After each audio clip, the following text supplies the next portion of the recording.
हर हर महादेव सभी भक्तों को आप सभी भक्तों का शिव भक्ति सागर में स्वागत है।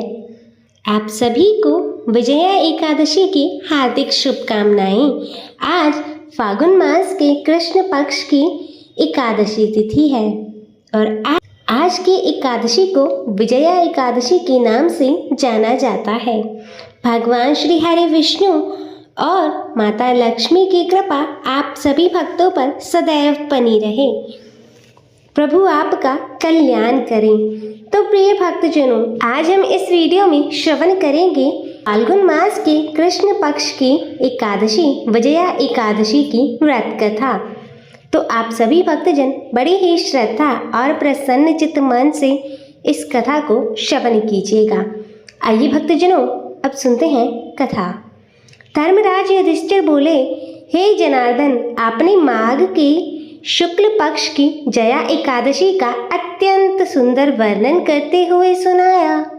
अब आप फाल्गुन मास के कृष्ण पक्ष की एकादशी का क्या नाम है तथा उसकी विधि क्या है, कृपा करके आप मुझे बताइए।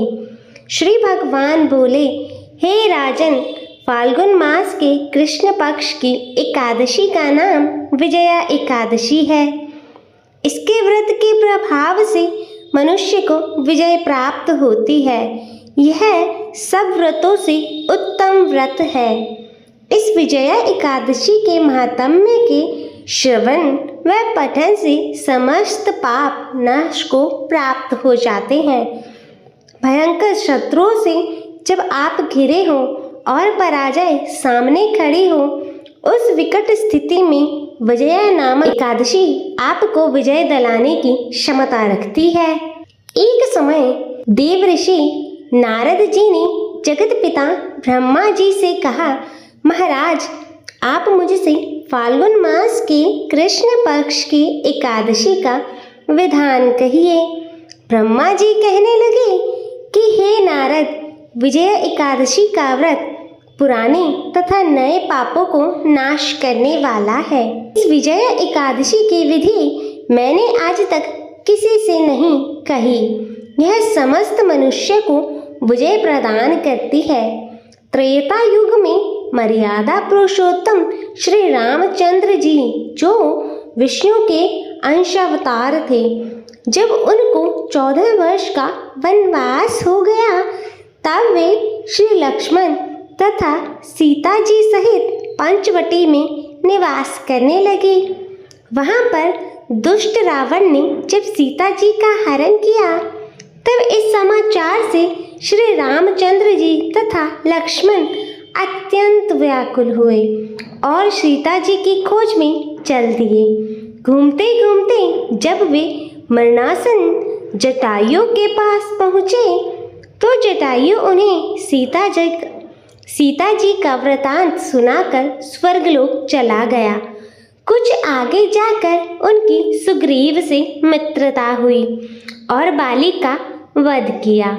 हनुमान जी ने लंका में जाकर सीता जी का पता लगाया और उनसे श्री रामचंद्र जी और सुग्रीव की मित्रता का वर्णन किया।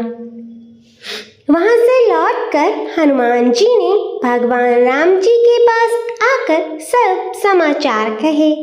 श्री रामचंद्र जी ने वानर सेना सहित सुग्रीव की संपत्ति से लंका को प्रस्थान किया।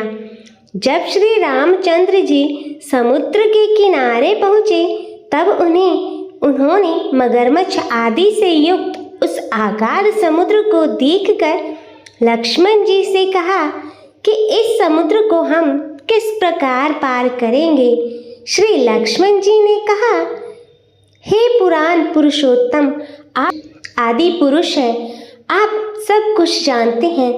यहाँ से आधा योजन दूर पर कुमारी द्वीप में वक्दालभ्य नाम के मुनि रहते हैं। उन्होंने अनेक ब्रह्मा देखे हैं। आप उनके पास जाकर इसका उपाय पूछिए। लक्ष्मण जी के इस प्रकार के वचन सुनकर श्री रामचंद्र जी वक्दालभ्य ऋषि के आश्रम गए और उनको प्रणाम करके बैठ गए। मुनि ने भी उन मनुष्य रूप धारण किए हुए पुराण पुरुषोत्तम समझकर उनसे पूछा कि हे राम, आपका आना कैसे हुआ। रामचंद्र जी कहने लगे कि हे ऋषि, मैं अपनी सेना सहित यहाँ आया हूँ और राक्षसों को जीतने के लिए लंका जा रहा हूँ। आप कृपा करके समुद्र पार करने का कोई उपाय बतलाइए। मैं इसी कारण से आपके पास आया हूँ। वग्दालभ्य ऋषि बोले कि हे राम, फाल्गुन मास के कृष्ण पक्ष की एकादशी का उत्तम व्रत करने से निश्चय ही आपकी विजय होगी। साथ ही आप समुद्र भी अवश्य पार कर लेंगे। इस व्रत की विधि यह है कि दशमी के दिन स्वर्ण, चांदी, तांबा या मिट्टी का एक घड़ा बनाएं। उस घड़े को जल से भरकर तथा 5 पल्लव रखकर वेदिका पर स्थापित करें। उस घड़े के नीचे स्तंजा और ऊपर जौ रखें। उस पर श्री नारायण भगवान की स्वर्ण की मूर्ति स्थापित करें। एकादशी के दिन स्नान आदि से निवृत्त होकर धूप, दीप, नैवेद्य, नारियल आदि से भगवान की पूजा करें। तत्पश्चात घड़े के सामने बैठकर दिन व्यतीत करें और रात्रि को भी उसी प्रकार बैठे रहकर जागरण करें।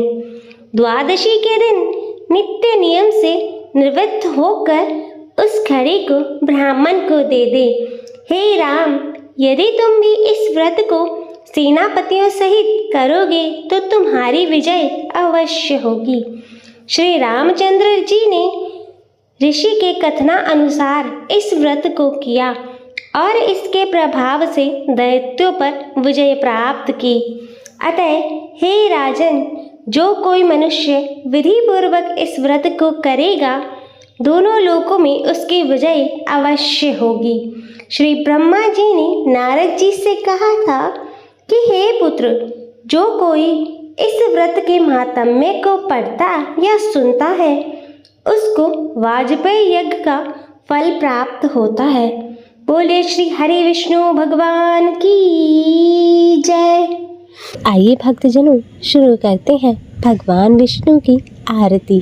ओम जय जगदीश हरे, स्वामी जय जगदीश हरे। भक्त जनों के संकट, भक्त जनों के संकट क्षण में दूर करे। स्वामी जय जगदीश हरे। जो ध्यावे फल पावे, दुख बिन से मन का। सुख संपत्ति घर आवे, सुख संपत्ति घर आवे, कष्ट मिटे तन का। ओम जय जगदीश हरे। मात पिता तुम मेरे, शरण गहूँ किसकी। ओ स्वामी शरण गहूँ किसकी। तुम बिन और न दूजा, तुम बिन और न दूजा, आस करूं जिसकी। ओम जय जगदीश हरे। तुम पूरन परमात्मा, तुम अंतर्यामी। पर ब्रह्म परमेश्वर, पर ब्रह्म परमेश्वर, तुम सबके स्वामी। ओम जय जगदीश हरे।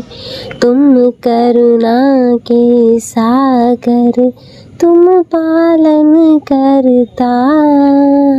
ओ स्वामी तुम पालन करता, मैं मूरख कल कामी, मैं मूरख कल कामी, कृपा करो भरता। ओम जय जगदीश हरे, तुम हो एक अगोचर सबके प्राणपति, स्वामी सबके प्राणपति। किस विधि मिलूं दयामय, किस विधि मिलूं दयामय, तुमको मैं कुमति। ओम जय जगदीश हरे, दीन बंधु दुख हरता, तुम ठाकुर मेरे, ओ स्वामी तुम ठाकुर मेरे। अपने हाथ उठाओ, अपने हाथ उठाओ, द्वार पड़ा तेरे। ओम जय जगदीश हरे, विषय विकार मिटाओ, पाप हरो देवा, ओ स्वामी पाप हरो देवा। श्रद्धा भक्ति बढ़ाओ, श्रद्धा भक्ति बढ़ाओ, संतन की सेवा। ओम जय जगदीश हरे, मन धन और संपत्ति सब कुछ है तेरा, ओ स्वामी सब कुछ है तेरा। तेरा तुझको अर्पण, तेरा तुझको अर्पण, क्या लागे मेरा।